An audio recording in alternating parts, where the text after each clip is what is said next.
Hey, it's Nikki. And it's Bri. And we're Late to the Party, a podcast about the film, fashion, and pop culture moments that shaped us into the weirdos that we are. Hey, hello, Bri. Hey, hello, Nick. Hey, How you doing? Hello. I'm good. How you doing? That Good. was very weird. I don't know why. I'm like, Amelia Perez. Oh my gosh, have you seen like all the video? Like people are like, that's so cringe. Like, what are you doing? I think everything great is a little bit cringe. I'm not saying Amelia Perez is great by any standards, but I liked that woman's energy. I did. It added a little flavor to the night. You know what I mean? Like she was feeling herself. She just won an award. Like, yeah. And I mean, okay, I wasn't a huge fan of Amelia Perez, but what I took from the theme of last night and just being with our watch party and just all the vibes in general on the screen at the party, just being proud of your work. yeah. And if you're cringe, you're doing something right. I took that woman's singing almost like a Roberto Benigni or an Adrien Brody kissing Halle Berry out of body. She seemed stoked on Amelia Perez, which she should, because she wrote the best song in Amelia Perez. I was gonna say that song was the best part of that movie for me, anyway. I think called El Mal. Yeah. Best part. I mean, I can't hate on it. I'm like, you go ahead. I mean, I liked her energy. Yeah. I hope we all can feel like that once in our lives. Right? I know. Yeah. So free. Yeah, she was on the top of the world. She was jazzed. Everyone should have just sung with her. No matter what you thought about Amelia Perez. Yeah. Yes, and whoever went up on the stage with her, I don't know if he was also one of the songwriters. I believe so. He started backing her up, which I was like, "Aw, that's so sweet." He yes anded, and that made my heart happy. I agree. That's what I love about live TV. Is just you could see in real time that man's gears turning. Yeah. And being like, oh, I guess I'm singing too. I don't want my, songwriting partner to feel left out. Sweet. Which, you know what that is, Bri? Love. And holding space. And today, we are finally the finale of Holding Space. Oh, yeah. We're discussing the 2025 Oscars. The Oscars party last night that you hosted, it was so much fun. It was amazing. It was a good time, had by all. Very much so. We turned up. We did. Yes, we had mixed drinks. We had Cosmos. We had one of our friends made Cosmos as a surprise. Mm-hmm. That was fabulous. We all, it was such a communal experience. And everyone... We all had makeshift ballots. I love the ballots. And who we wanted to win. But you know what the funniest part is? What? All of us by the end of the night, and I don't know if you felt this energy too, but by the end of the night, we were all Team Anora. Yes. For some reason, we turned halfway through, because every one of us in the beginning were like, oh, I'm rooting for Dune, or I'm rooting for The Substance, or The Complete Unknown. And then by probably when Sean Baker won Best Editing, the temperature shifted, and we were all like, Anora! I know. It was really gratifying to see Anora win so many awards. I mean, Sean Baker, I still haven't seen a lot of his work, but I can really appreciate him for what he does and what he does for independent films. And after hearing his speech, I think was it at the SAG Awards or no? What was it? The Golden Globes? Oh my God. It wasn't the Golden Globes. It was maybe the Independent Spirit Award. Then maybe this is, yeah. It was somewhere in between. There's been a lot of awards lately. I can't keep up. It was somewhere in between the Golden Globes and the SAGs when he had that really great speech. Yeah. I feel like ever since I saw that, I did really enjoy Anora as well. And I was also rooting for it. But that made me root even more for a movie like that, you know? Definitely. Well, it was funny looking around the room with our friends last night. It was one of those experiences where I'm like, oh yeah, Bri is a creative. She's a photographer, and I'm an actor, and I'm, we've done creative projects together, and our friend is a really great you're a really great photographer as well. It's okay. He's a great photographer as well, and we all three of us have worked together, and one of our other friends, my husband, is also creative, and just that energy of I loved Sean Baker's speech too about going to the theater. Mm-hmm. I feel like we always talk about that on this podcast, but it's so important to just go to a theater, and that's where movies should be experienced. And it is a whole art form that I know some people say Oscars don't matter and stuff, and I know awards are subjective and all that stuff, but at the same time it's good to have you gotta appreciate it somehow. And I think Sean Baker winning and like Anora sweeping really does give people like us hope. yeah, Because it's like you can, you know, just put your nose to the grindstone and like work on what you believe in and keep it small budget and like, you know, be actually creative and going for something. yeah, And gets me a bit emotional just yeah, me too. talking about it. Because, you know, especially me, I can get so cynical about things like that, especially when we talk about award season. And at the end of the day, I love movies. I love watching movies. I love creating art with my friends. I love creating art with anyone. I love it from both ends of it. And especially the part of I'm just the audience. I love movies. Yeah. And seeing people's dreams come true and seeing people that have worked really hard for so many years that have, you know, I mean, Sean Baker doesn't seem like the type of director that would sweep the Oscars. Right. I was surprised, but I was excited, you know? I love it's like a true underdog story. Yeah. And I was like so rad. I don't know. Also Mikey Madison. I mean, I don't know. Will we get into that? Are we going to go have to get categories? in- It's just so hard Okay. not to talk about her. Oh my God. That was like when we watched the Super Bowl with everyone a couple weeks ago. Mm-hmm. We were not, besides when Kendrick Lamar was on, we were like nonplussed. When Mikey Madison won, all of us jaws to the ground like Ally McBeal style. We were all like, woo! We were like that gif of like Meryl Streep, you know? Yes. Clapping. No, we have to talk about it. Yeah. Well, first, I thought maybe set the scene. Oh, yeah. True. Let's talk about red carpet. Great gowns, beautiful gowns. So, best dressed. Who made your list? Oh my gosh. I have a pretty decent list here. Also, I want to say, like, I felt like everyone looked so coordinated this year. I don't know if they send people like a dress code or a theme or what, but everyone seemed to be in coordination. Do you know what I mean? Like, And I don't know if that's, I felt that too.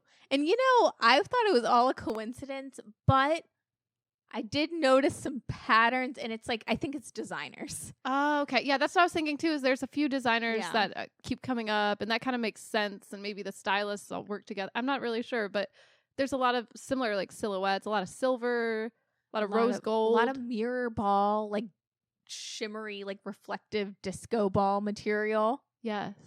All the men were wearing brooches. All of them. I've never my seen God. that before. Can we get a little bit RuPaul Drag Race for a second? Yeah. Okay, we can like sum the Oscars fashion into like a couple categories. Nude illusions. Yeah. Mostly by Dior, but also by Dior, the pink and black. Yes. The pale pink, the black, like the matte, like crisp black. I also noted that all of the men were in their best Stanford Blache drag, like Sex in the City. Yes. Like, They did really look like Stanford. Oh my gosh. tinted sunglasses, like Robert Downey Jr. aviators. Uh-huh. Or just the regular tortoiseshell circular Stanford Blache glasses. Blue suit. Blue suits. Looking at you, Jeff Goldblum, like crazy extravagant and funky patterns on the suits, the brooches, very Stanford Blache. I know. I love it. And also, no, that was that. Those are the two looks: Stanford Blache and Nude Illusions. Nude Illusions, the pale pink and black, and the disco ball. Yeah, I was here for it. I loved it all. And I think my favorite look might be Halle Berry. Did you see it? See what? Did you see Halle Catwoman 2's Berry? coming out? No. No, that's still a dream. Halle Berry on the red carpet with Adrien Brody. Did you see it? No, I didn't see it. Your dreams came true. Guess what she did? She kissed him? She grabbed that man and kissed him. Yes. And actually kissed him. Wow. That's crazy. What a time to be alive. Yes. Full circle Full moment. circle. That's so strange. Like, Which, can I, to jump ahead, Adrien Brody? uh-huh. We'll have to talk about his win. But I also, I thought for a second he was going to kiss Timothee Chalamet. I don't know why. I think he wanted to. He definitely looked that way, and he was like, "Oh man, I don't have time. I got to get to the stage he was and like, give I'll my brief behave this speech." time. I'll keep it. That's me on this podcast. Is Adrien Brody's speech? I'll keep it brief. Oh, I love that. I loved his look too. I loved Adrien Brody's suit. Yes, his what was that animal? A brooch. Oh, yeah. It looked kind of like a. I don't know if it's a peacock, but it's like cat, a feather. an alligator. Yeah, I don't know. I have his look saved here, somewhere, but it was like silvery and what is it? It was an animal of some sort. Yeah, I know someone had like a lizard, and I did enjoy the brooches for sure. So many brooches. Had a little razzle dazzle, but yes. Well, okay. Best dressed, Bri. Anyway, best dressed, I would say Halle Berry's up there. I have like a few, like maybe 10. I don't know. I didn't count, but roughly. Okay. Should I just like rattle them off to you or? Top 5. Top 5 best dressed. Oh gosh, it's so hard. Okay, well Halle Berry's up there. I love Demi Moore's look. Her Armani Privé. Mm-hmm. Which Demi Moore's look, she's been slaying like this whole award season. Mm-hmm. And she's looked like a trophy this whole award season. But I loved the Armani Privé because it reminds me of my favorite red carpet, like Oscars looks. Anne Hathaway, her run in like the noughties and like the 2010s. Do you remember that Armani Privé she wore? I think it's 2010 Oscars. Very similar, just a different cut. I think Anne Hathaway's was just straight across, and Demi Moore kind of had a halter situation going on, but in like a little bit of a peplum, but it just similar vibes. Not that one. Yep, that one. This one. Okay, yeah, I see what you mean. Yeah, she looks like a little Oscar for sure. Yeah. And that's what I love to see. That silhouette. There was a lot of that, I feel like, different variations that did remind me kind of that time, but in like the best way. Yes. Like the fashion, I don't know. I felt like it was really good this year. I do too. Especially the men. But anyways. Yeah. So okay, it's only 5, so I've really got to narrow it down now. Well, who knows? Maybe I'll pick some of yours, you know? Right. I really loved Meg Ryan's look. The velvet red dress. She looked amazing. Yeah, like she was the red carpet, you know, or the velvet ropes or something. I don't know. I thought that was cool. Doja Cat, when she wore like that crystal, the Swarovski crystal dress, when she was singing that tribute song, the diamond, what is it? Diamonds Are Forever? Or Are Forever. Yeah. The Bond. Yeah. Yeah, I didn't even know Doja Cat could sing like that, but I enjoyed it. Yeah. I'm like, I had a feeling she could, but it's like we don't really get to hear her sing. You're the Doja Cat stan. You're like the resident Doja Cat stan. Yeah. She kind of sings and roll with us. I loved it. She had 3 looks, which I didn't realize. She has like a gold look that's all crystal, and then she had that leopard look. Yeah, I remember the leopard look. Yeah, it's up there too, but you know, you gotta rep Doja Cat. Yeah. Oh gosh, why? What did I say? How many have I given? 2, 3. Yeah. Mindy Kaling, Oscar de la Renta. I was like, dang, she's showing up. Divine Joy Randolph. She looked great. I loved her dress, like the way it's cinched in the front, like that just so cool to me. Sorry, I don't know why I'm like, only 5. It's hard to pick. No. I don't mean to pressure you. Well, I mean, Timmy, obviously. That's my best dress. Yeah. I loved Timothee Chalamet's Givenchy butter. Yes, it is very much like butter. I was like trying to figure out what is it. Is it like a banana? But it is more like butter. He looks like smooth. a stick of butter. Yeah, that was my favorite look of the night. That and Coleman Domingo and Valentino. He did look very sharp. He never misses. I like love that man's style. Yeah, what were your best dress? Those 2. Also, like going into the night, I had that expectation of, I wonder what Timmy's going to wear, because he's been doing that Bob Dylan pastiche. And I really liked his sag look with the bolo tie. So I was like, what is he going to wear? What is he going to wear? And that was like the first look I saw when we popped on the TV. And I was like, I love it. I love the monochromaticness of just all the buttery yellow. Yeah, it's definitely like different compared to everyone else's look. Definitely. And same with Coleman Domingo. He always really stands out. And that red, the like cherry red was so eye-catching and like beautiful. I was like, Yeah, it's a good color on him. yes. Also for me, I loved Mikey Madison and Dior Same. very much. I was kind of surprised. That seems like a look Ariana Grande would wear. You know, that like Oh. Audrey Hepburn inspired Yeah. Dior look, you know? Yeah. Her look, well, I know she had that one, Ariana had that one dress. It was kind of like a ballerina vibe. But I mean, Maybe it was nice. that's why. Because, like, you know, promoting Wicked, which just seemed like 10,000 years. I know. It's so funny because, like, I honestly forgot about Wicked being in the race. Like, I guess it is true, like, the timing. Well, then when did Wicked come out, though? Thanksgiving? Oh, so it wasn't that long. I don't know, but it feels like No. forever ago. It does. It feels like one of those movies, like, it just had to catch at the right year. Like, some years I feel like Wicked would have been, like, the front runner in, like, a year like this, you know? There's so many good movies this year. I agree. Also, we haven't even seen The Brutalist, which I'm sure was an know. excellent film. That was the thing. We got 75% of the way there to seeing I all know, the we Best were Picture so noms. close. We were almost there if, like, you know, we didn't run into a snowstorm and if they didn't take know. away our showtimes. I know. Well, and we decided to see this past weekend A Complete Unknown. Yeah.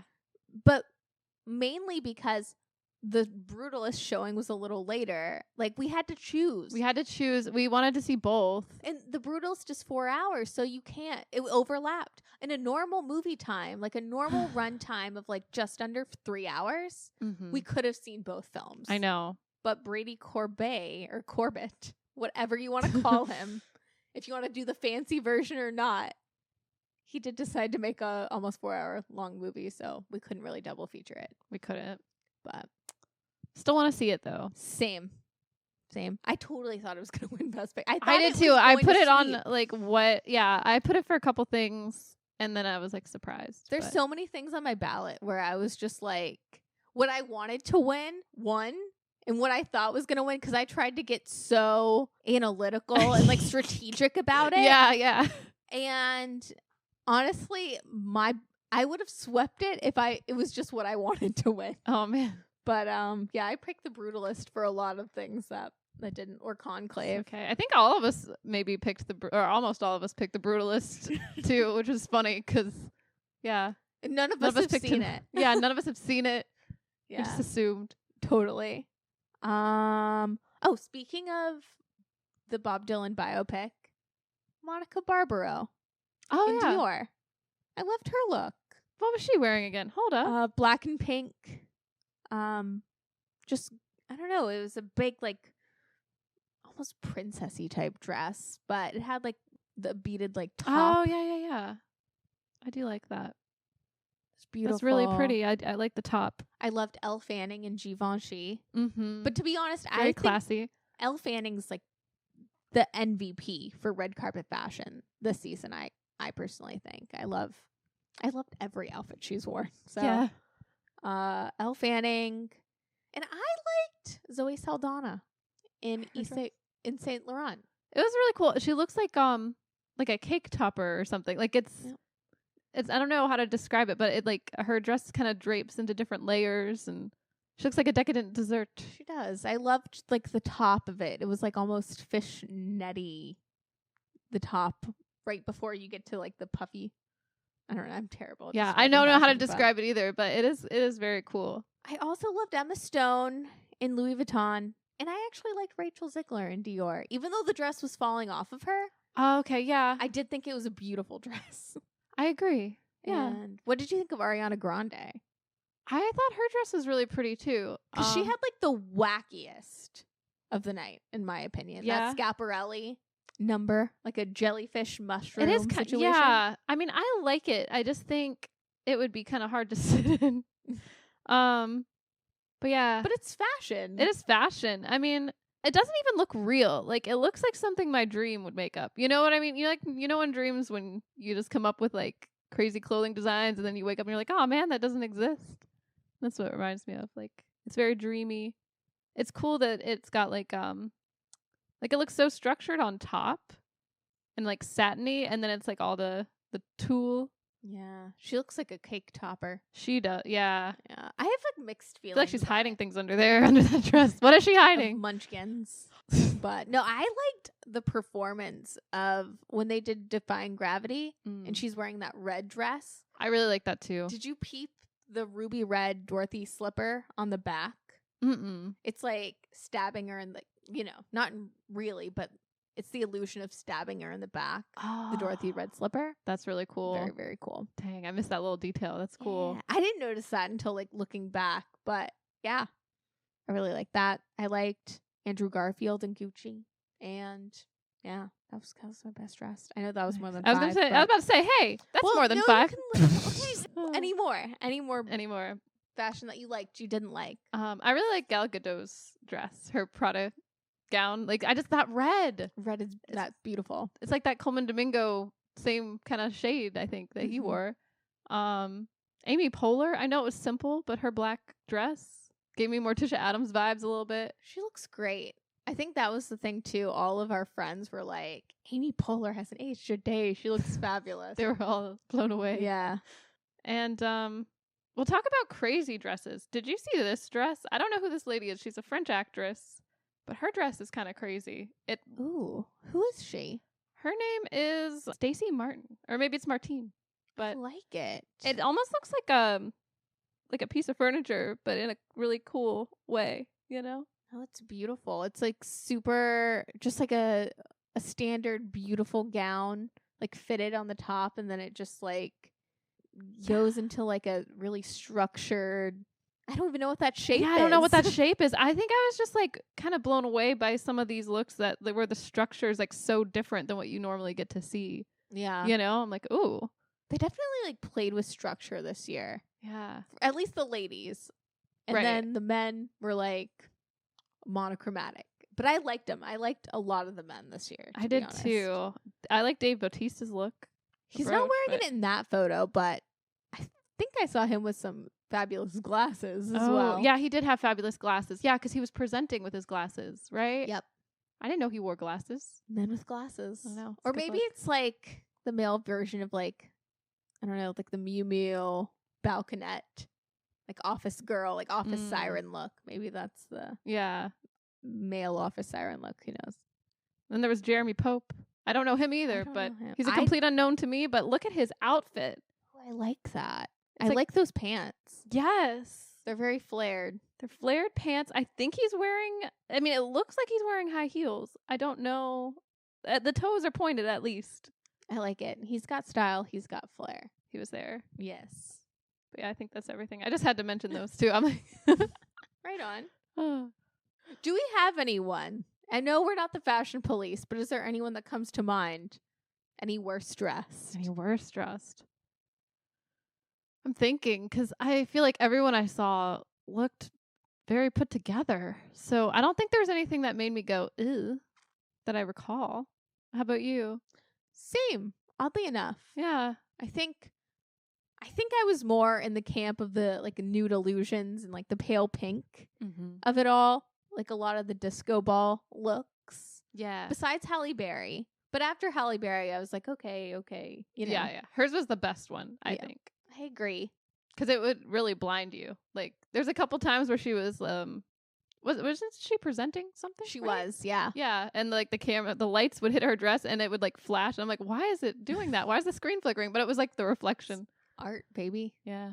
But yeah, I don't know. I was a little tired of that silhouette. And Ariana Grande Schaparelli was a little. A little too much. No, I think not too much. I love a good fashion moment. I just have mixed feelings about it, which maybe means it's good.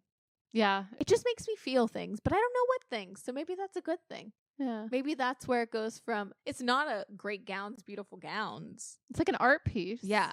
Which is the exact opposite of that. Maybe, I don't know, someone that was wearing something super simple and played by the rules a little too much. But I can't think of that person. I know. I can't either. It's Everyone all looked light and great. positive. Yes. Everyone looked No amazing. notes. I do have some notes, but yeah, no notes. I don't know. I liked the vibe. Maybe it was all the cosmos we had. Maybe it was our good vibes at our watch party mixed with the Oscars good vibes. Yeah. But no, I loved the ceremony this year. It flew by. Sometimes it's a drag. I loved Conan as a host. He was great. He was definitely better than Jimmy Kimmel. Yeah. Like, he kept the party going. Like, you know, his jokes were funny. He was upbeat. Yeah. I'm like so glad the ceremony this year was a lot more upbeat and a lot less like ironic. Like, oh, look at us, the Oscars. Like, Yeah. self-deprecating almost. I'm like, the joy of cinema. Like, Conan hosting with his brand of humor and just like the vibes of the night made me feel like we come to this place for magic. Yeah. And Definitely. that's what I want, because we all love movies. So why not watch people that are awarded for these movies that we love to watch, you know, have a good time or like care about, show that they care. Show that they, yeah, I think that was probably the difference. And I loved his little like skit where he's like, I'm not going to waste your time. And all the crazy like Conan gold hair piece things. Like, that was crazy. Yes. But it was fun. Talk about iconic hair. Yeah. Conan. He does. Which before that, thoughts on Cynthia Erivo and Ariana Grande opening with a Somewhere Over the Rainbow Defying Gravity medley. I loved that. I loved like that. Yeah. The choice to sing Somewhere Over the Rainbow and how they did that effect to make it look like a rainbow on the stage. And then as soon as she started singing like Defying Gravity, I was like, oh man, here we go. And then does it go into, is it unlimited or limited? That's Defying Gravity. Right? Oh, it's all okay. It's all Defying Gravity. It's all Defying Gravity. Because it's that build up into the last note. You know, insert that note. Yeah. Oh, well. Just Kiki Palmer doing the oh, well, you know. I love Kiki Palmer. Same. But yeah, no, why Defying Gravity every time I hear it, no matter how many times I've heard it, just full body trails. Same. I'm like, I'm gonna cry. I looked over at you and I'm like, oh man, I feel it. I feel the tears welling up. No, every time that final note, you're talking about unlimited. Mm-hmm. I'm like, no, every time. And I've listened to that song, you know, since it I always was like younger than 10 years old. And like every single time I hear that song, it's just so good. And the way she sings it, it's beautiful. So good. Yeah. I love Cynthia Erivo's like stank on the final note too. Same. Yeah. It took me a while to warm up to that, but I do love it. Yeah. And oh yeah, Kieran Culkin wins for Best Supporting Actor. Yeah. First of the night. Kind of a wild speech, but he's a wild guy. I know, he was funny. What a great way to start though, you know? Totally. I thought. Were you surprised at that win at all, or is there someone else you would have preferred? No, I wanted him to win, and I put on my ballot for him to win just because I feel like he's got something, you know? I mean, all of them do, but I don't know. I'm rooting for Kieran. I feel like everyone is, though. Everyone at the ceremony seemed to be like, yeah, Kieran. Yeah. Well, I just saw A Real Pain the other night. Yeah. So I kind of was just for the longest time when he was winning all the awards, kind of just being like, oh, he's just doing like the Kieran Culkin shtick, like he does on the red carpet with all his bracelets and, you know. It's not, I mean, it's like that, but it's not. His performance is so good. I love Jesse Eisenberg's performance. I love that movie a lot more than I thought. I don't know, super underrated. Like, I think it should have been nominated for more awards. Yeah. To be honest. I love that film. I feel like I didn't even hear about A Real Pain that much, you know? Have you seen it? Mm-mm. You gotta see it. I will. It's really good. But I'm happy he won. Very much so. I did like, now that we've seen A Complete Unknown, I did like Edward Norton a lot as Pete Seeger. I did too. You know, if Kieran hadn't won, I kind of wanted to see Ed win. Because he did such a good job. He made me believe he was like part of that folk art movement. Yeah. Yeah, no, it was interesting, like, talking after seeing A Complete Unknown. Like, just, like, generationally. Because, like, you know, we were with, like, a Gen Xer. Yeah. And then he was, you know, like, oh, like, American History X. And, you know, all these Edward Norton, like, early days films.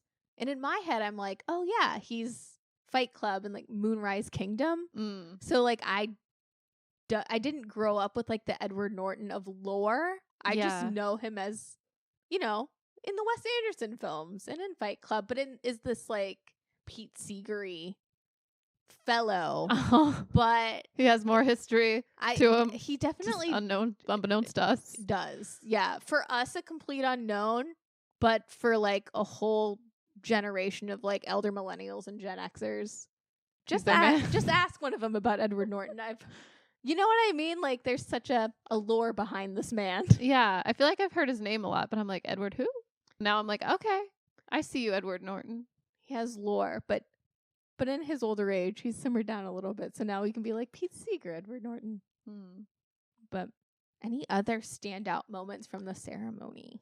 I would say the James Bond tribute was interesting, and I didn't see that coming.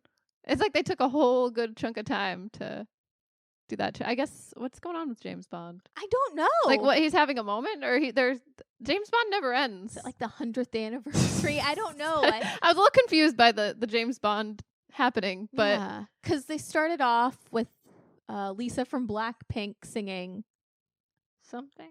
yeah, I don't know what Doja Cat, Diamonds Are Forever, and then into Skyfall, like Ray's version of Skyfall. And then Margaret Qualley was doing like she was dancing with she was like a Bond girl. Yeah, Doing some dance. That was kind of fun though. I thought they were going to announce Margaret Qualley as a Bond girl and announce like a new James Bond or something. I did too. I was getting excited, but no, they just kind of did their thing and then moved on. I was like, all right. Yeah, I don't know if I'm late to the party on it, but I don't know why they had such a long segment for Bond. Yeah, it felt very long. When I feel like my biggest quip with the ceremony was, I feel like because in the opening they had this big, like, we love LA, you know, like movie montage, like a lot of clips and, you know, that was stuff. cute. It was very cute.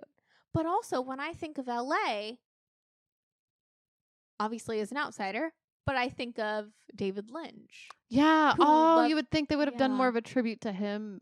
I mean, Yeah. And I mean, they mentioned him in Memoriam, and Isabella Rossellini did wear like that Blue Velvet. Yes. and she was like accompanied by Laura Dern. But I just feel like there could have been a little more for David Lynch. Maybe Instead of James Bond. in my perfect world, Lana Del Rey would have came out. She could have sang her cover of Blue Yes. Velvet. They could have played, you know, a super cut of David Lynch films in the background. Yeah, honestly, that probably would have been better. It would have made more sense. It just seemed like a lot of fuss over James Bond. And I mean, it was all fun and games. I liked seeing Doja Cat up there, and I liked seeing Margaret Qualley dancing, but it was like 3 different acts. It was. Doja Cat looked really cool. She did. Like those like diamonds falling off of her. How bad romance of her. Yes. Oh, that's what it reminded me of. I was like trying to put my finger on it. I'm like, someone's worn an outfit like this and created an iconic moment. Who? Rah rah. Ooh la la. Yep. You know, the In Memoriam segment, that's my only quip with the evening. You know who they didn't mention? Who? My Ice Princess. Our Ice Yes. Princess. Actually, I was waiting for that too, and I was like, because so many I've seen like so many like actors and people like pouring out like, you know, saying things, because she's worked with a lot of different people. Yeah. She was in a lot of She's an actor. films, Yeah. right? I say a lot of films. She was in Disney's Ice Princess. Inspector And Gadget. Inspector My favorite. Gadget. No, but I mean, Harriet the Spy. Harriet the Spy, Gossip Girl, Yeah. obviously. I don't know. Yeah, why wasn't she up there? I don't know, just like a little bit, maybe. I know soon, but Well, they also honored different type of actor, but they honored a lot Gene Hackman. yeah. But obviously, maybe, I don't know, the circumstances of his death are so weird and maybe just like on the pulse, but no love for Michelle Trachtenberg, which Yeah, that which felt got wrong. me. That's like one of those deaths for me where I was just like, oof, I my took that. childhood. Yeah. It like took a minute for that to sink in when you texted me that. Well, it took a minute for me because I texted you and I was like, oh, Michelle Trachtenberg died, you know, Georgina from Gossip Girl. And then I texted you like moments later, Ice Princess, because it hit me. Because you know how much as a kid that movie inspired I know. my core. I was like, so that's the whole reason why Late to the Party started, really. Supposedly Michelle Kwan said that if she quit her acting career, she had potential as a skater. she could have gone on to be like a professional skater. Isn't that crazy? Michelle Kwan said that? Supposedly. I don't know. I read that. That's what someone else said. So it's kind of hearsay, but. Oh my gosh. I believe it. I believe it. I don't know. Yeah, very sad. But Michelle Trachtenberg and Ice Princess is kind of the reason for this podcast. Yeah.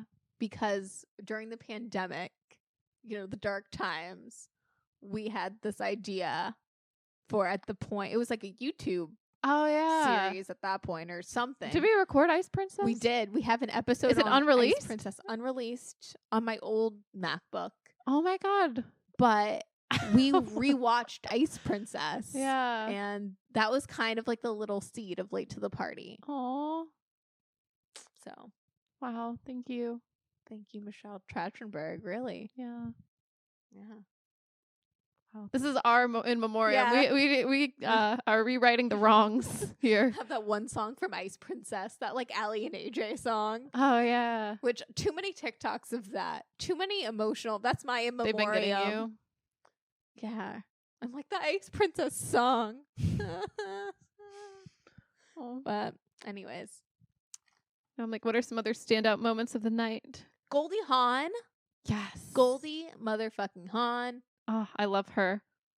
Like living legend. Yeah, she was up there with what's his name? Andrew Garfield, was it? Yeah. Yep. Just announcing an award, but I love to see her. Me too. Yeah. Wicked winning for costumes. I feel like that was a standout win in a technical category. I'm like, I feel like they that's deserved. Like those costumes were so intricate and beautiful. Yeah. Beautiful costumes and iconic in a way. It's like to take, well, because the costumes for Wicked are already so iconic. So to adapt it for screen. Yeah. Do a great job. Also, I loved it like on a human level, just seeing him, because they did, I love it when they do this, but have like, not, they do the previous winners announcing or, for like best supporting or whatever, but for best costume, they had just actors. So they had, who was it? Was Joel Alwyn there for the Brutalist or something? I'm trying to remember. But who was Bowen who. Yang. But Bowen Yang was like, he was in his character's costume, which was great. Yes. And he was, talking about, oh my gosh, I forget his name, but the costume designer for Wicked who won. He was just, singing his praises, talking about how honored to work with him. And like, Bowen Yang was being funny Bowen Yang, which also another highlight because I love seeing him. I love him. But just like watching the reactions on the costume designer's face and just kind of like, it felt really real, like especially all the, costume designers work so hard. Yeah. Like sleepless nights, like, and they have to not just dress like the main actors, but all the supporting, all the like background cast. Like I don't think about that all the time of like how many people like they might actually have to make the costumes for to make it look like a legitimate scene, know? Cohesive. Cohesive. Build the world. Like there's like not even an extra really can be out of place because it could take you out of the world, Yeah. Especially something so fantastical as Wicked. Like everything kind of has to fit. But also costume designers, if you want to talk about just like, I've never met a costume designer who wasn't in the workshop all the time. You know what I mean? Always busy, always working. Always. And they're all, I don't know. It's crazy to think of how many hours these people can spend on something. Definitely. So, I don't know. Cool. Very cool. Very cool for him. First Black man to win for best costume designer. Yeah. Yeah. That's crazy. That's awesome. So cool. For some reason in my notes I have a Conclave, aka America's Next I think Top that's just because we talked about I think that's because we talked about making a TikTok like that. Possibly. I don't know. Were you taking notes while we were watching on here? I think all I have in my notes is America's Next Top Pope. That's an accurate description of that movie. That's for sure. I mean, the costume design too in that movie was really good. I will say, like I was like low key wanted them or a complete unknown like that. Yeah, I feel like, well, obviously Gladiator And I guess I mean, they all you gotta like shout out the costume designers. Just in general, it's cool. Yeah. You know, they It's put into crazy. You know, like all those technical categories that were all like snooze. Yeah, How many hours yeah. they have to, like, you know, their life is dedicated to this for a time. I'm getting in. I feel like I can appreciate a lot more. I think the more too, like if you're a creative person, the more you create, you have more of an appreciation for that. Like even just like us on this podcast, like, there's like little things. You know what I mean? Yeah. I mean, we're not making movies, no. but still. Well, and I haven't acted in so long, but just it like stays with you. The people, like when they said the whole night they were kind of making jokes about like the editing, and not even jokes, but they're like the editing's a heartbeat, you know? Yeah. And it's so true. You know, you're my favorite editor. Oh, thank you, Nick. I know it does make you think because, like, yeah, a lot of things you can change tone, all this stuff with editing, like Editing, yeah. So that category too, I don't know. I was so excited seeing Sean Baker win for editing. Same. Like, I think it's such a cool thing to make your own film and then also be the editor. Mm-hmm. You know, like I don't think a lot of people do that. I don't know. Or have that final cut. Like, well, no. I haven't thought about that in a while until recently since we've been talking about it. Just, you know, how directors can have final cut. It got me really thinking, like, you know, like those DVDs that you would buy that have director's cut, but it'd be like versus whatever was released in the studio. Yeah. Well, you know what's so, even just from my little experience, the thing about, you know, when I was acting that's so sometimes can be so disheartening is how like little control you see other people have, you know, even on a indie level or like, you know, lower tier, like way lower tier. You can see how the people interfere and how sometimes you start off with a vision and then sometimes the final product, you've seen it firsthand, isn't it? And or seeing like that struggle to like that idea of like directing your own film, editing your own film, producing. Well, producing really helps because then, you know, you have a little more control, but still like sometimes people have a vision and like it's so deep and just like a fully realized vision, and then studios interfere. Yeah, Too change many the whole meeting. Cooks in the kitchen. Uh-huh. Like all these things can some add movies up fall and it's apart. not your own. Or like I feel like there's some films I can't think of specifics right now, but maybe fall apart and then someone else ends up being the editor halfway through. You know, like I've heard those kind of stories. Or He Who Shall Not Be Named, not Ray Fiennes, but you know, would notoriously snip a film, which sometimes it would land them an Oscar. Sometimes it would, you know, be something completely different, but it's not yours anymore. So to have that autonomy, because that's what we want as creatives, right? That's why the Sean Baker win is so inspirational to me. Yeah. It's because that's what we want. We want to have creative autonomy, right? Definitely. Yeah. And a lot of times, like, along this journey, you get, like, jaded and you're like, I'll never get that. Oh, I have to kind of, like, sell my soul. Well, maybe you don't. Maybe you don't. Yeah. I don't know. I really look up to him. For sure. I know. Because it's funny thinking about that. Like, because, you know, sometimes we're, like, so in the late to the party podcast mode and we're like, we're just fans of all this stuff. We like love movies and we're having a silly goose time.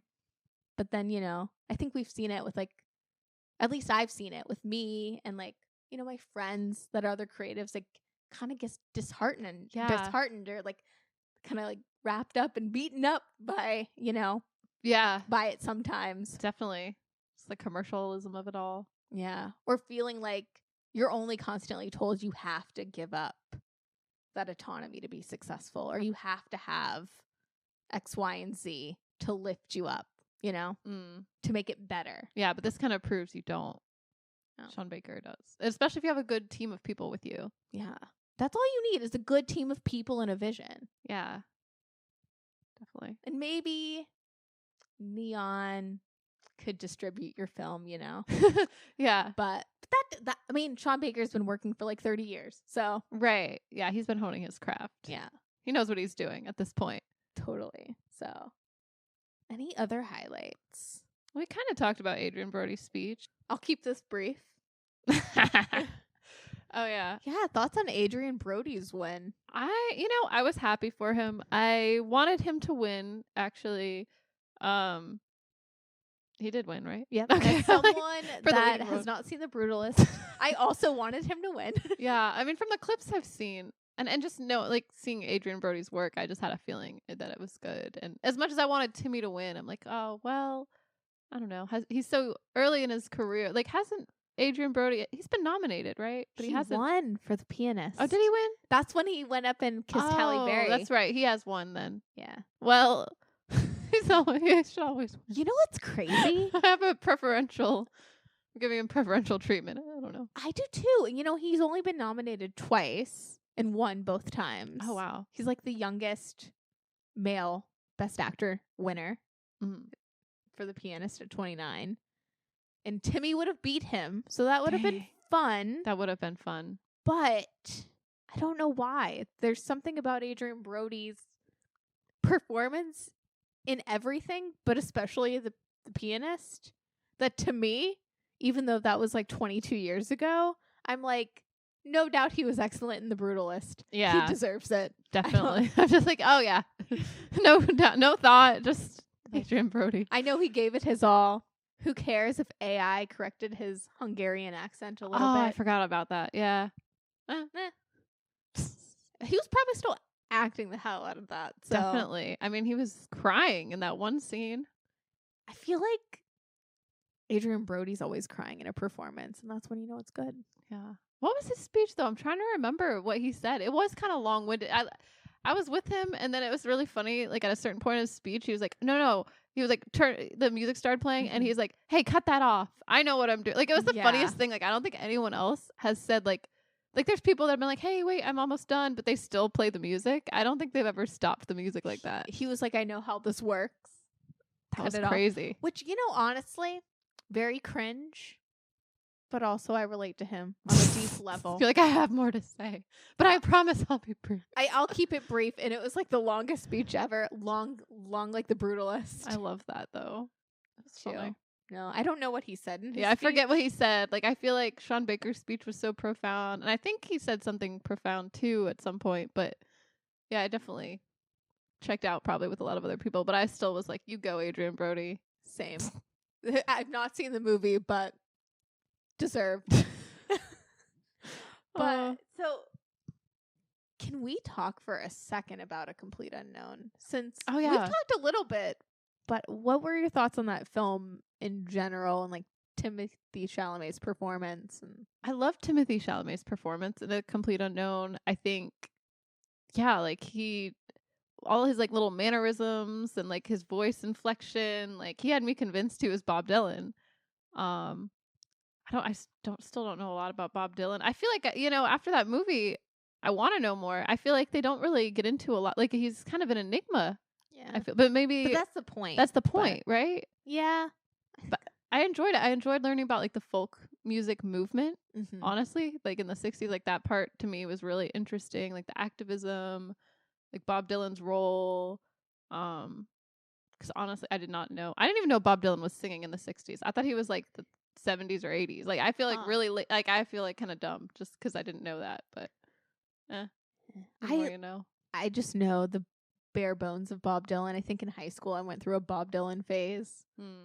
You know, some people get into the Beatles. I for some reason was like all Bob Dylan all the time for like 2 seconds. But I don't know. I liked A Complete Unknown a lot. I liked that, you know, for a lot of people, like people that we even saw the film with, you, maybe me a little bit, like people our age and younger are going to know who Bob Dylan and Joan Baez are now. Like kids, they're growing up and being like, oh my God, Timmy. Yeah. They're gonna, you know, get into Bob Dylan maybe because of him and see his Definitely. SNL performance and listen to some Bob Dylan deep cuts and just, you know, I'd love the movie for that reason. And I love that, like, Timothee Chalamet has used this press cycle to, you know, just kind of spread the word about Bob Dylan to the youth. I love it. Cool. Yeah, it's working. I mean, it definitely makes me want to listen to some Bob Dylan and totally. or like dig deeper. or like a 15-year-old is like really, you know, entranced by Monica Barbaro's performance as Joan Baez and decides to like start writing music and being an activist. I don't know. Very cool. It isn't. I feel like it is inspiring. I also really liked Elle Fanning's performance too. She was really good. I liked her. I mean, I liked Monica Barbaro. Yeah, as no, she Joan killed Baez. it. Very convincing. Beautiful voice too. That's her Yes. real voice. I was gonna say, is she like technically trained or something? Because her voice has that like feeling to it that she, you know what I'm saying? like beautiful. Yeah. No, I agree. Slay. I felt for her. Like she doesn't have a lot of dialogue.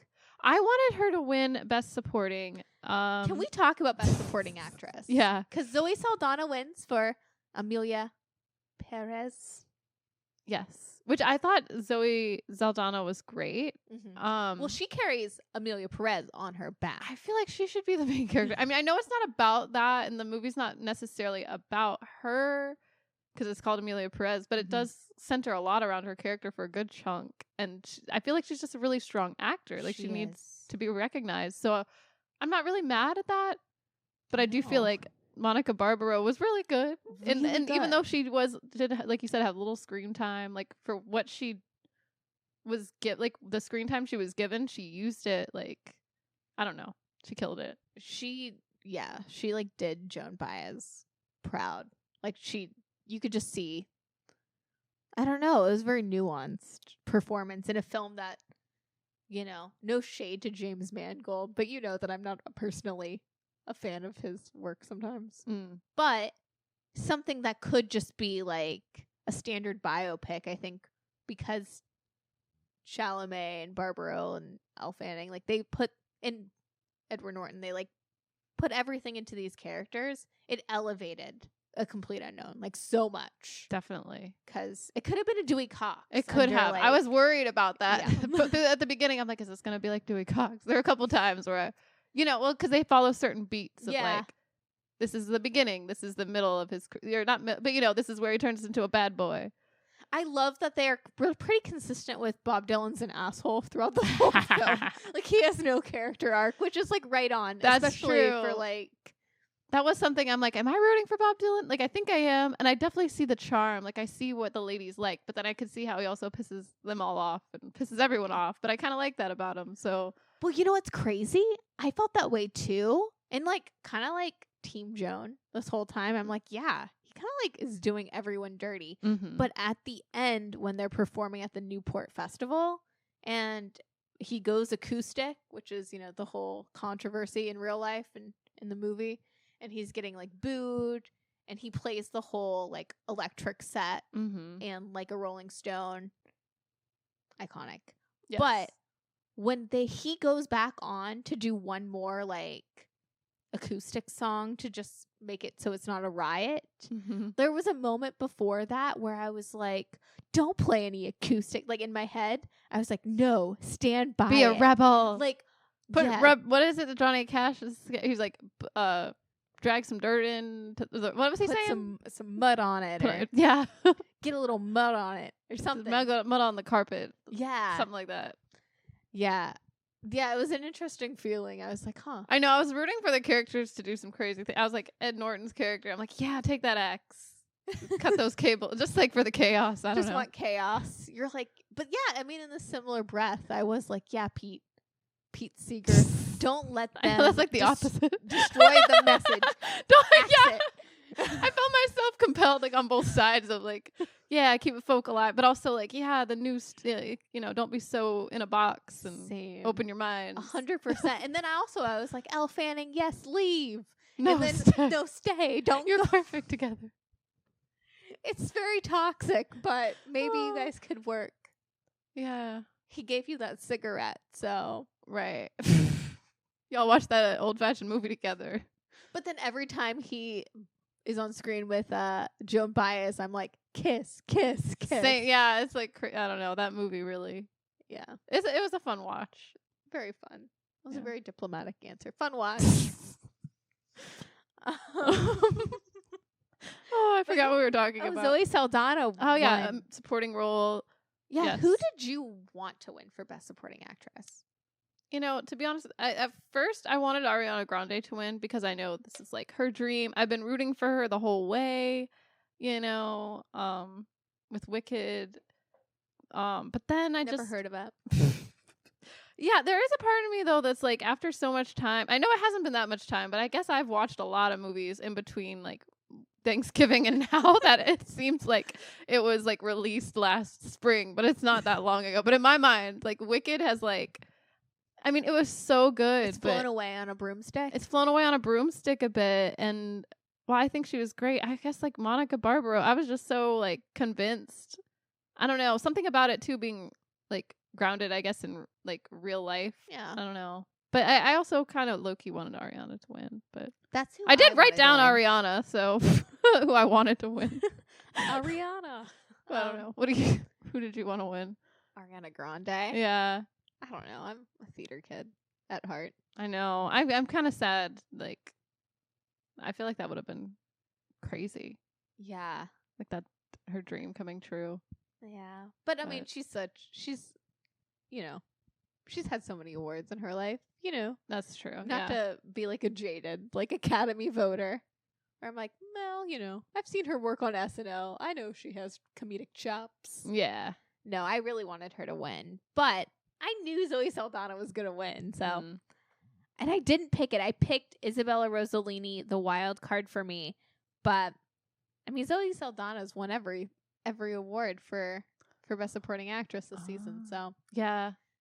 not a surprise, but See at it least coming. they showed the El Mall clip. Yes. Best part of I that know. whole film. I love the choreography in that. Yes. Yeah. Let's see. Any other standout categories? Makeup and hairstyling went to the substance, which I'm like, yeah. Bravo. What else would it go to? I know. I mean, if it didn't, like, that's like a good chunk of that movie relies on the makeup and the hair. So Most of and I love the substance. Don't get me wrong. A lot of that does hinge on making the body horror practical effect elements yeah. like so good and visceral that they work. Like the movie hinges on that. Yes. Like so deeply, which is ultimately why I wasn't upset when Demi Moore lost Best Actor. yeah. But yeah, the award has to go to the substance, right? I mean, I feel like if it was going to win for anything, it would definitely be that category. 100%. Have you seen like the making of the substance? No, I mean, I've seen a couple clips here and there, but I haven't seen that whole thing. You have to watch Mubi on their YouTube. They have a making of the substance. It's like 45 minutes long, but just all of the practical effects, all of like you get to see Coralie Farge just doing all of her directing, but also like you know, I love that kind of stuff too, like special effects and makeup. yeah. But you even get to see her with like because they have this helmet on to do the POV scenes, but because everything's practical, it just looks so cool. And when we're talking about directors and an artistic vision, it's like she had such a crazy, awesome vision for the substance. And, you know, she like made it happen. And the whole, you know, featurette shows that. It's just so cool. I'll have to check that out. I love the substance. I mean, I wanted that to win Best Picture, but that's okay. I can understand. I'm still excited for Anora because I think they deserved it too. Just as much as I'm Team Anora, because that's like the film. It's I don't know. It's not my film, but it's like the film I've been rooting for this whole season. It's just my favorite of last year. Yeah. I also still love The Substance. Yeah, they're both up there for me as far as all the movies from this past year. Same. I wouldn't have been upset if The Substance won or Demi won or anything. Yeah, either. that's why I'm like, okay, Mikey Madison won, bet. Like, that's awesome. Like, which was also really crazy. I feel like maybe because, you know, she's so young or hasn't been in many, like, well, I know she's been in a couple films, but not as like a main character. Like, I feel like she hasn't had as much screen time except for in Anora, but she's always been like a side character, like a, you know. Yeah. So for this to be like her first like real feature role, and win. Like, I think that's awesome. And I loved her speech too. It was like one of those like first time win, like very refreshing, like kind of reminded me of like Gwyneth Paltrow's first. Remember that speech? Like similar, like I want to thank my mom. And I don't know. It was getting me. I'm like, oh. Yeah, it just seemed very pure, and she didn't seem ready. Well, she had a speech in I guess was it her boyfriend's? I think that was her twin brother. Oh, excuse me. I didn't realize she had a twin brother either. I know she said that after. I was like, who? Yeah. Oh, my bad. No, I had to like look it up because I know I've been like watching a lot of videos with Mikey Madison, just all like the chicken shop date and all the other interviews, and she talks about having a twin brother. And when I first saw her last night on the television with the redheaded guy, I was like, is that her? Like, who's this? But then I don't know what happened where it like clicked, and then I Googled it. That is her twin brother. Okay. Twin brother. Yeah. Correction. Well, kiss. Very Angelina Jolie. I know. But alas. But I thought it was funny because she had him hold on to her speech. Like, she just didn't seem like, like when it happened, she just seemed so surprised, like legitly, like just like, oh my God, like I gotta get up there and give a speech. Like, Demise won everything else. Yeah. That was the biggest like upset of the night. Well, not to me upset, but like, yeah, I know I was not upset personally, but no. I know what you mean. Yeah, how did you feel about Mikey Madison's win? Because that was like the shock of the night for me. Yeah, I mean, I was definitely shocked, but also like excited, and it's been cool to see like her career unfold, and I don't know, I really like her, you know, so I'm not mad at it. I'm like, you go, girl. Like, as much as I want Demi to win, like I really thought she did a great job, I'm also like, And I mean, I really did think about it. I think, how do I word this? Because I don't want to seem like a hater. But if I'm just thinking about it, right? The substance and Demi's performance is amazing. Yeah. It's really great. It's impactful. But a lot of the substance, you could kind of, not anyone, I'm not saying like anyone could fill the Elizabeth Sparkle role and it be the same. But I just don't think the substance is that like acting heavy per se. And because it has all those other elements, like, yeah, that it relies on. And it's a little more abstract. Like, you're getting a lot of visual elements. It's a lot more of the directing and like the filmmaking. I know what you're saying. That are like driving the narrative along and driving the story along. Yeah. But for Anora, as witty, as smart as Sean Baker could possibly be, without Mikey Madison's performance, Anora would not be Anora. That's true. And he even said that the movie wouldn't even exist if he hadn't discovered her. Like, and if Quentin Tarantino hadn't cast her. That was so crazy. I'm like, Nikki, that's what you said the other episode when we were talking about it. It is a crazy thing where it's like, yeah, a lot of when you look at the entertainment industry, like you can get a little bit red-pilled and like a little QAnon-y and be like, they're all just Nepo babies and like dreams don't come true anymore. And like, you can't just, you know, be really great at your craft and work really hard. And this is like a crazy thing. I mean, like, this is like the Doechii winning the Grammy thing. Yes. Like 5 years ago, she was getting fired from Chipotle and doing The Artist Way. She did The Artist Way too? She did The Artist Way. That changed her life. If we do it, our lives will change too. And I'm afraid. We did do it a little bit. We didn't go full in. And remember that my life did completely unravel. For the best, but completely unraveled. I had like several mentee bees in a row during it. But you know. And we don't know if Mikey Madison did The Artist's Way or not, but did we all do The Artist's Way in 2019? And yeah, it was around this. We did that around the same time. Yeah. That's wild. The difference between us and Doechii is she completed The Artist's Way. Oh, she won a Grammy, so we need to complete The Artist's Way. So she put her trauma out there, and maybe that's what you got to do too with the. I mean, not to just get into The Artist's Way, but I feel like I only halfway like scratched the surface of some things, and then it got really uncomfortable, and I'm like, oh my God, everything is so raw right now, like I can't deal. Yeah, and then I just stopped. Well, and for me, I did a couple chapters, and then my life completely unraveled, so I didn't have time. Oh, you just didn't have time. Yeah, I like it was poor timing. Kind of happened a little bit, but it wasn't necessarily because of The Artist's Way. I think it was. You think it was? I think it really was. But things got so busy, I had to put down the artist's way for a second. I didn't pick it back up. So Yeah, but there's always time. there is. What were we talking about? I know. Oh, just it's crazy what can happen in 5 years, you know? Definitely. Yeah. That's all. I don't know. I liked seeing her win.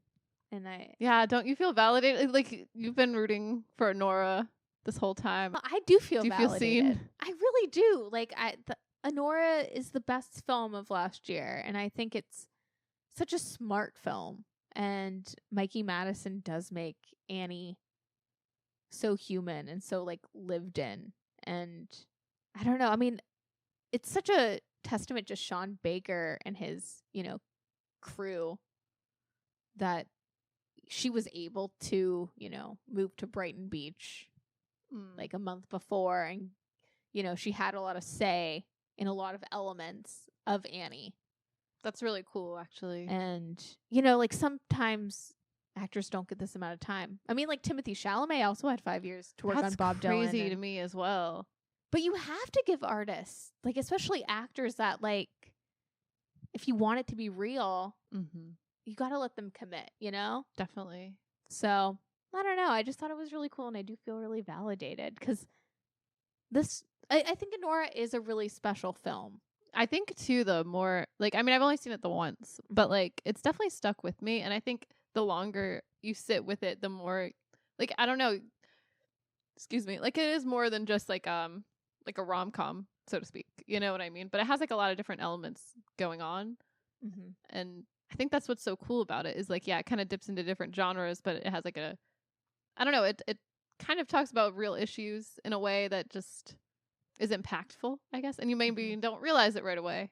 Yeah, I think underneath the surface of Anora and in all of, like Sean Baker and Mikey Madison's speeches, like there's the, I want to thank the sex workers in that community.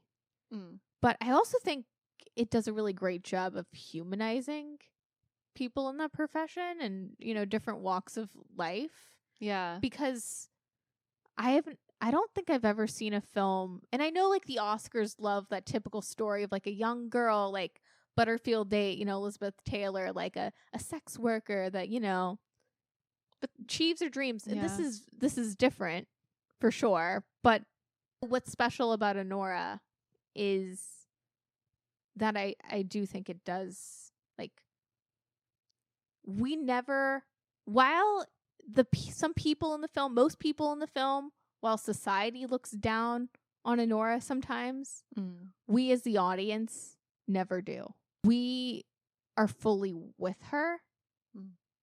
In her high pretty woman moments, we realize, the shift with her, but we're fully with her. Yeah, we're rooting for her.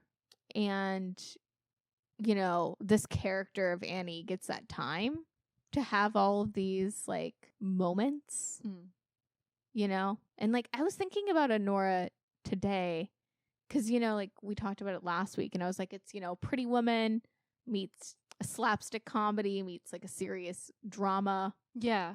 And I don't know, I was thinking about it not to be like too cheesy, but like in life, like if life is a movie, your life in one breath can be a romance and then next be like a horror movie, and go through all these changes. We kind of get to see that with Annie. Yeah. So. No, it's true. I agree. Yeah, I was thinking about Anora too, and just, I feel like I really enjoy the way that film plays with tone.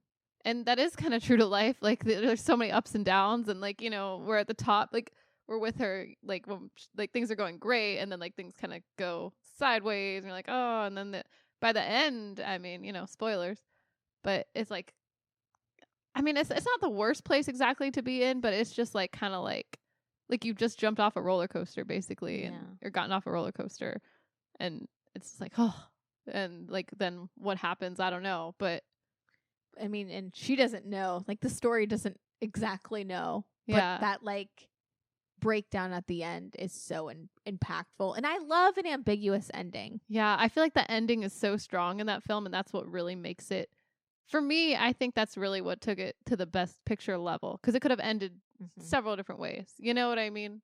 Or it could have been just like a lighthearted film, or like a funnier kind, because there are some good comedic moments and like a lot of good like dialogue that's pretty funny, but I feel like if it kept doing that, it would kind of cheapen it a little. And just, you know what I'm saying? Yeah. As much as I love what was it? Sit down, camel coat in that scene. Yeah. He's calling him camel coat the whole time. But yeah, like that final scene, I do agree, is what like tips it over the edge, because I don't think I come across a lot of films that like I can't even articulate. Leaves you like speechless. Yeah, like I feel for Anora and what Anora's feelings, but there are like so many feelings, and it's so many complicated feelings, and for a film to like do that, and so when she has her like breakdown, it's just I don't know. It's like hard to put into words, which is not great for a podcast. I know, it's perfect though. Yeah, it's perfect for a film because it also humanizes her in that way.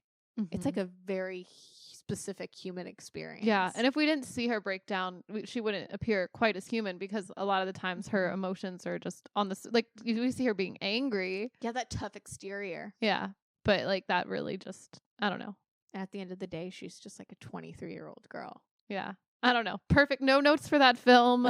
I'm happy it won. Same. Also, the guy who plays Yvonne, Mark Edelstein. Just the other Timothee Chalamet. The Russian Timothee Chalamet. Just so excited. I watched it like 3 times today. Mikey Madison winning Best Actress. Because she goes, hugs her brother. And then she goes to hug, was it Yura Borisov? And Mark Edelstein comes right behind them and like hugs them. That was cute. But like they all hug each other like full ass hugs, and like I don't know, just that excitement. So fun to see. Like even last night, I think one of Sean Baker's wins, I was like, oh my God, the Armenian guys. Yeah. I don't know. I love when they would like cut to them in the seats too. Just there were so many good vibes, I feel. Oh. Yeah. I loved Anora sweeping because it's such an underdog story too. Yeah, I know. It really did sweep. Yeah. Like what? Okay. Sean Baker is the first person to win 4 Oscars for the same movie. He produced, directed, wrote, and edited. And every single hat he wore for Anora, he won. It is genuinely an independent film. It was made on a $6 million budget, roughly 3% of what it cost to make Dune Part 2. Holy crap. And until last night, it lacked any major movie stars. Wow. So now Mikey Madison's a major movie star. Well, maybe. We'll see. Maybe. But, now Sean Baker is going to be known as well, like, I mean, I think a lot of people have heard of Tangerine and the Florida Project, but not on this level, so. No, that's so cool. Any other? Oh, what did you think of the When Harry Met Sally reunion for announcing Best Picture? That was so cute. I loved that. Like, of course. I don't know. It's adorable. Because when you want the rest of your life to start, why not start now? I'm butchering that line, but whenever Billy Crystal said the line in When Harry Met Sally, right before he announced Best Picture. Yeah. Yeah. It was cute. Very, very cute. I don't know. They've been appearing they were in that Super Bowl ad commercial too, which was funny. I don't know. That was When Harry Met Sally having a moment. Oh, yeah. For mayonnaise, right? For mayonnaise, yeah. What is Sarah Ray? Is it 35th anniversary? Oh, yeah. Maybe that's what it is. Yeah. I don't know. They're adorable. I love them both. It was just a cute little nod. Definitely. I don't know. One of our favorite films. Yes. And it was cool to see Billy Crystal up there. Yeah, he's hosted the Oscars a lot. Who I think of as like the quintessential Oscar host. Yeah. We saw Whoopi Goldberg. Yeah, another quintessential Oscar host. Yeah. Which we were talking about last night. The only thing that would have made the ceremony better is a Defying Gravity, like a la like the 2002 Oscars, where Whoopi Goldberg swings in Peter Pan style. Yes, I really wanted to with see her. Conan. Oh, they sing Defying Gravity. Yeah. They could have. That would have been funny. I really liked her dress too. Like, I don't know what material that is. It's like shiny and satiny, but it looks like futuristic, but princessy. I don't know what that It's What is that? What is it made out of? I can't. It's like a Felicity Jones, her Armani Privé dress as well. So gorgeous, that fabric, but I don't even know how to describe it. I know it looks like it's not exactly metal, but it looks. I don't know. It's like you're dipping yourself into like Creed. You know that album cover of like that man in the goo. You know, like the. I'll have to look that up. Can you take me higher, men? They have like an album cover where it's like there's like a very 2000 or 1999 Liquid Man. Oh, the Liquid. Okay, wait. I think I know what you mean. Yeah. I've seen this guy. Just coming out of like the liquid. It is. He kind of looks like the Oscars man, actually. If you zoom, like, I'm just saying, like, I mean, he looks like he's in pain, like, but. Oh, he does. But yeah, that's what it reminds me of, that fabric. I'm sure that was the inspiration, is the Creed album cover. I'm sure. Oh. Yeah, Armani Privé, just listening to butt rock. Is that what they're calling it? I Butt think rock? so. I don't know if Creed is considered butt rock. I would say so. Yeah. Who am I? I'm not a butt rock expert. What does that mean? Like butt rock's like Lips of an Angel. Like that song. Okay. Or like I can't name another song like that. That's not like divorced deadbeat dad music. Yeah. Gotcha. Okay, now you're talking. Not just divorced dads. Like that's like more Lighthouse. Divorced deadbeat dads. Yeah, like Got it. there's a spectrum. Okay. Like they have a piercing. Might listen to that like You're My Butterfly, Sugar Baby. Like that song, you know? Nice. Honestly, I kind of like those songs. Same. But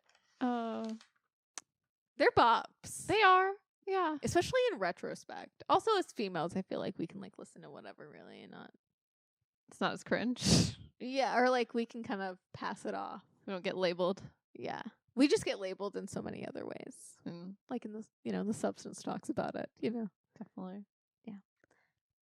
Any other highlights? Any other what's a peak and pit of this year's Oscars? Oh, go ahead. Queen Latifah? Yes. She was singing something from The Wiz, right? Yeah, Ease on Down the Road. Ease on Down the Road. That almost made me cry. I don't know if that's really niche, but I've never seen The Wiz, but I feel like I would enjoy it. you'd love The Wiz. I mean, Ask Mom about The Wiz. yeah? Okay. Mhm. I will. I'll ask her. Oddly, like it's such a weird thing, but yeah, I'm feel sure like the I grew music up on The Wiz. Is really good. Yeah. And also just, I love seeing Queen Latifah just anytime, you know? Yeah. She's always glowing and like her presence is just, I don't know, like heartwarming. I You love know? Queen Latifah. Yeah. Yeah. So that, I feel like that was a peak. And a pit. Gosh, what is a pit? I'm trying to think if there's something that didn't quite land. I did feel bad for that one guy. I don't remember what the category was. It was something like maybe the documentary film or like Was maybe it one sound. of the Dune guys? Maybe. I think it was one of the Was Dune guys because it was after Adrien Brody speech because he took up a lot of time. Yeah, it was. And they it was like 3 out of 4 guys got to speak on the microphone. The other guy didn't even get a chance. They started playing the music. I felt bad for him. Yeah, me too. And then the next guy, another one of the Dune members, was like left out, but didn't bother to go near the mic that time. Yeah, some people didn't even bother. They're like, I'm not even gonna Yeah. bother. Like, this is the point. It was kind of funny, but not really. But. Yeah, that was a pit. That was a peak. I love seeing people not get their chance to speak. Yeah. That's what you get. No. No, definitely a pit. Yeah, how about you? Any other peaks or pits? I thought another peak though, not to just interrupt. No, go back with the peak. I forget that I did write down You'll be part of brief? it. I'll be brief. Just like Adrien Brody, I'll be brief. So Adrien Brody's speech, there were some highlights in there. He said, "Popsy's coming home a winner," and that just was funny to me. That he called himself Popsy To his stepchildren, I believe. Yeah. And you know who his partner is, right? Okay. What's the Guess. guess? Is it someone we like? It's an actor. Her name actress? is Georgina Chapman. I think she is designed for Badgley Mishka. But you would know her from something else. You wouldn't know her specifically, but you would know her former husband. Oh, wait. It's Harvey. Yeah. Okay. Because you know what? Because when we were looking up best dress, Yeah. I saw this like list, and then there was a photo of this lady, and I'm like, oh wow, what is her outfit? Because her dress was actually very interesting and pretty. Yes. But then I'm like, who is this lady? And then I looked her up, and then it said spouse from 2017 or whatever, and I was like, oh. Uh-huh. And then I'm like, oh, well, that sucks for her. And then I'm like, ooh, but I didn't know that I thought they were just in a photo together, and I didn't know all that. But I left her off the list because I was like, oh, that's too controversial. We don't want to get into all that. But yeah. Well, like that's like, oh man, I felt talking about former Oscar memes. that's strange. Like when he was like, Popsy's coming home, I was like, oh, that's cute. And then my face turned into that like Chrissy Teigen meme, like the. Oh yeah, maybe that's a pit then. Well, I don't know. You could be a slave, a stepfather, Yeah. especially if Harvey Weinstein's still in jail. Like, lock him up. Yeah, lock him up. Popsy's coming home. Oh, But I love that part of the speech was funny to me because that was when the music was about to play him off, and rightfully so. You can hear his partner Georgina Chapman go, "Thank your mother." oh yeah. You can't forget. Can't forget to Yeah. thank your mother on when you're up there. I know. That ain't It's right. crazy, especially because he was like, "Yeah, thank you, mom and dad, who are here tonight." So yeah, you gotta thank your parents, especially if they're in the audience. Of course. Yeah. Yeah. That'd be wrong. Rule number 1 Rule number 1. of 2 people that have never won an Oscar, but rule number 1 of winning an Oscar: thank your mom and dad. Yeah, before you say that Popsy's coming home. Yeah. A winner. Oh man. Well, anything else for you? Peak. Sean Baker's best directing speech. Yeah. I Like- really enjoyed his speech. I did too. I know I saw you like wrote it down a little bit. A little bit. Well, he mentioned, the importance of like independent filmmaking and independent theaters, Mm-hmm. and like how it's important to go to your local theater, so not just like the bigger theaters but the smaller ones too, because they need our help, which I can attest to, because I went to the theater 100%. the other night, Yeah. and there was only 2 other people in the theater. Right on. So I mean, okay, I saw Anora mhm. in a small independent theater, packed. Like, ate every moment of Anora up. I love that. Discourse. I heard little chitter chatter coming out of the theater. Just like an experience sometimes you don't get at just like an AMC.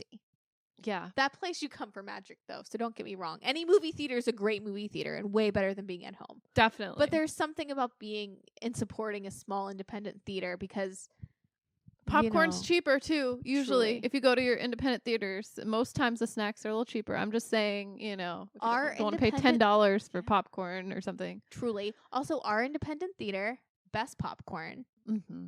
best brownies. Yes. The Support narrow local. brownie. Yeah. But yeah, and I also saw The Substance at that same theater. So again, people just so immersed in it. Like, Yeah, well, because sometimes those theaters, is it that the bigger theaters aren't taking these smaller movies sometimes as well? And that's Yeah. because it's probably, it might be cheaper to buy, I'm assuming, as the theater owner, but it might also be like, I feel like if you're a bigger theater, you might not take the risk of like an independent film or like that. I mean, that seems silly, but no. nowadays I feel like I could see that, just since there's so many, bigger names, like all those Marvel movies and whatever the studios think is. And definitely Disney's kind of taken over. yeah. And playing it safe too. Like if you can sell out or, fill, like a movie theater. Yeah, because The Substance, that wasn't in regular theaters, was it? It was just happened to be in that independent. It happened. Which, not even to dox ourselves, shout out to the Narrow in Norfolk, Virginia. Mm-hmm. My personal favorite theater. Same. support local theaters. It's the best. There's a lot of history there too. So much history. I mean, we've even in our lifetime, like, seeing, them struggle and then get funding. Like, the community really does lift up that theater. Yeah.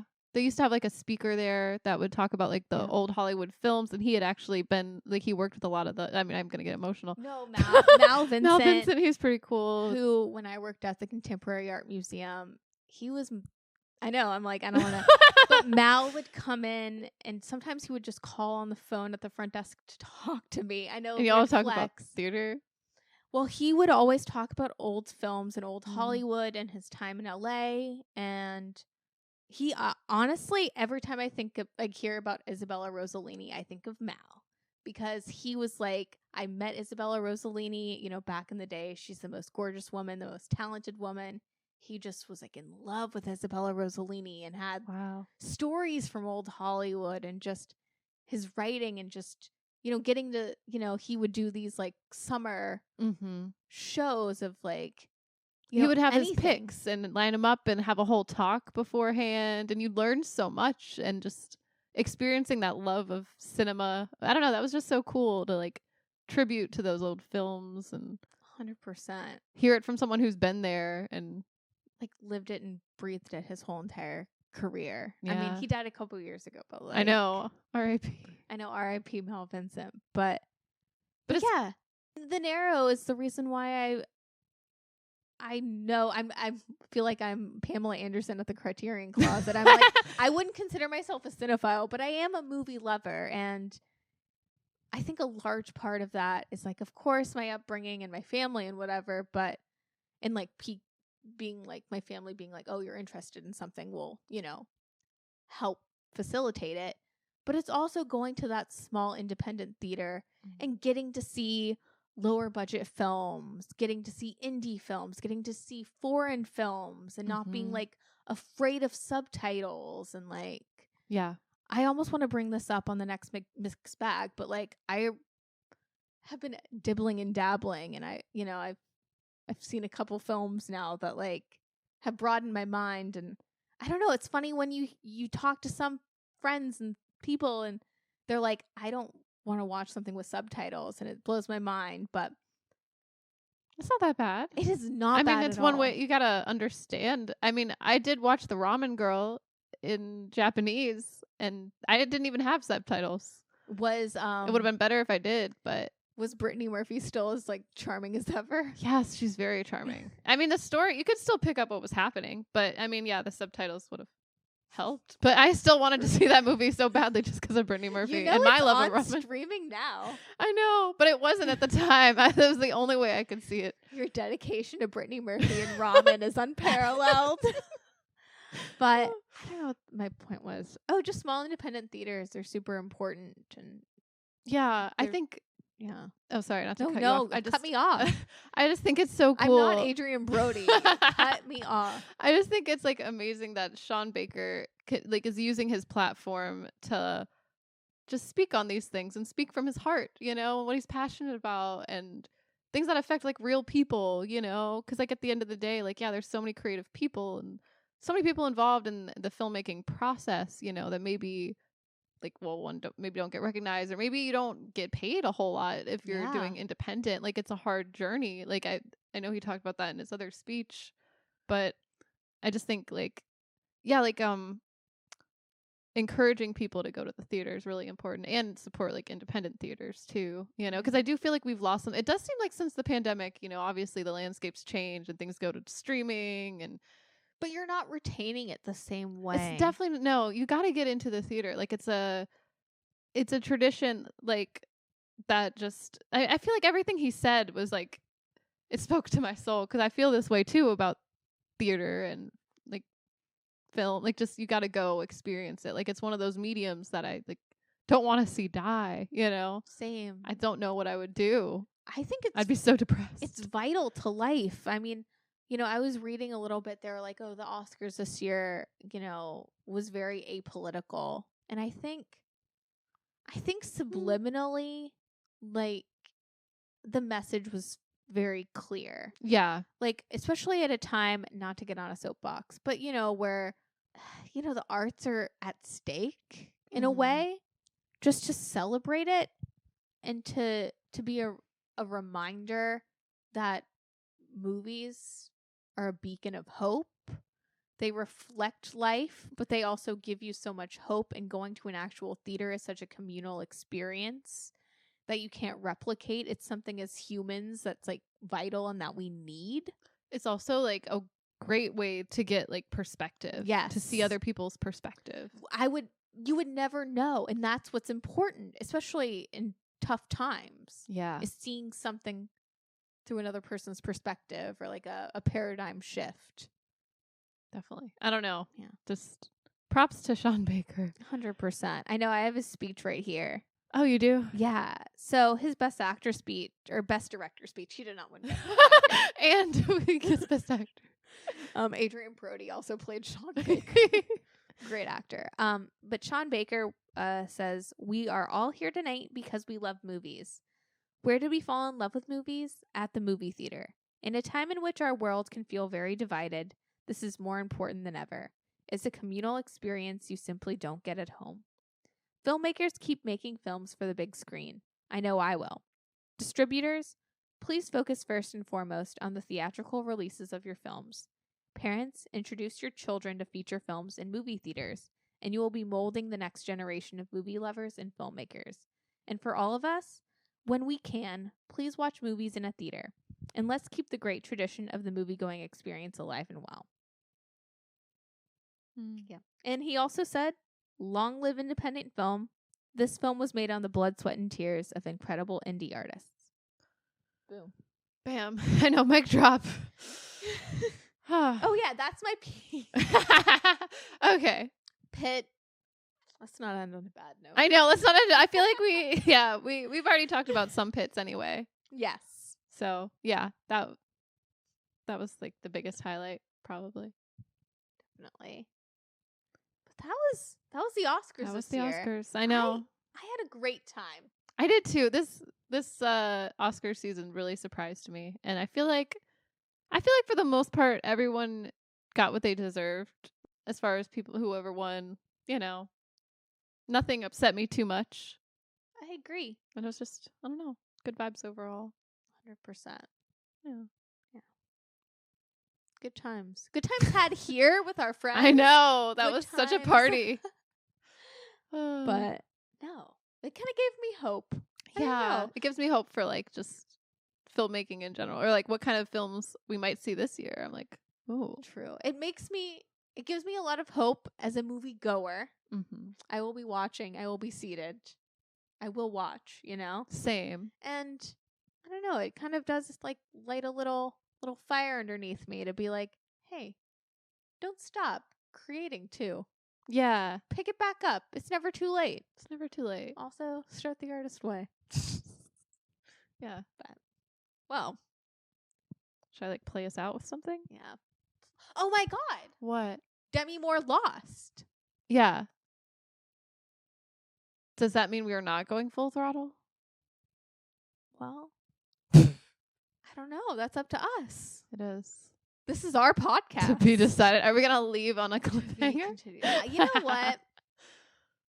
Let's go full throttle. Okay. What do you think? I would love to go full throttle. Like, Give Demi her flowers. Give Demi her flowers. Her best performance is in full throttle. Possibly. I don't know. You haven't seen this film, have I you? don't remember seeing it. I love how I said this film. Like, we're still in It's a Oscars fine mode. film. We gotta go full throttle, baby. All right, let's do it. Vroom vroom. Vroom vroom. I say play us out with that like Anora song. Oh, The Great Day? Yeah. All right. Yeah. See you next week where we're going Full throttle. Bye. Bye.